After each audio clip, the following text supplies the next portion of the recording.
The Samsung Galaxy S8 is our pick for best Android phone overall right now, but that doesn't mean you should dismiss the other flagships out there. HTC's latest phone, the U11, actually gives Samsung a real run for its money, and there are a lot of reasons why you might want to pick up a U11 instead of an S8.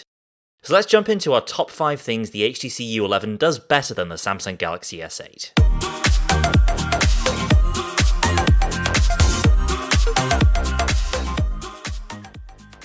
Number 1. Quicker software. Now, the new Samsung experience, the thing that we're no longer calling TouchWiz, looks good, no one's denying that, but you also can't contest that HTC's Sense software just feels faster. The fact that there's less stuff running in the background does help, but mostly this is down to touch response and animation fluidity. The HTC U11 responds more quickly to touches on the screen, and that has an effect on everything you do on the phone. Sense is also free from the handful of animation hiccups that we see in the S8 when it's loading Bixby for instance, or swiping in and out of the app drawer. It's hard to build a high-spec phone in 2017 that isn't fast, but even now, HTC's software stands out as the quickest.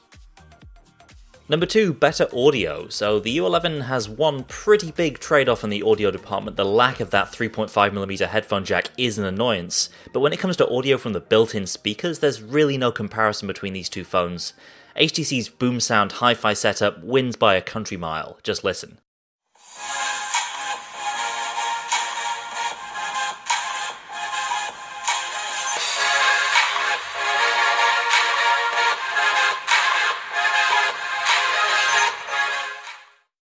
Number 3, a fingerprint scanner you can actually use. This is another small inconvenience in the Samsung Galaxy S8. We've been over this since launch day. That fingerprint scanner placement on the back is just bad. It's hard to reach, often leaves the camera getting gunked up. It's just not a good experience.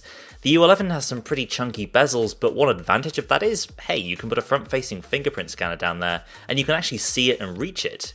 And I found HTC's fingerprint scanner is also more reliable than Samsung's, which rejects my fingerprints way more often than I'd like. Unlocking your phone is something you do dozens, possibly hundreds of times a day, and it's just easier on the HTC U11 than it is on the S8. Number 4, AI nonsense you can easily ignore. I'm not going to pretend HTC Sense Companion is any more useful than Samsung's Bixby, they're both kinda crap, but at least HTC lets you turn this stuff off and doesn't saddle you with an entire hardware key dedicated to a feature you'll probably never use.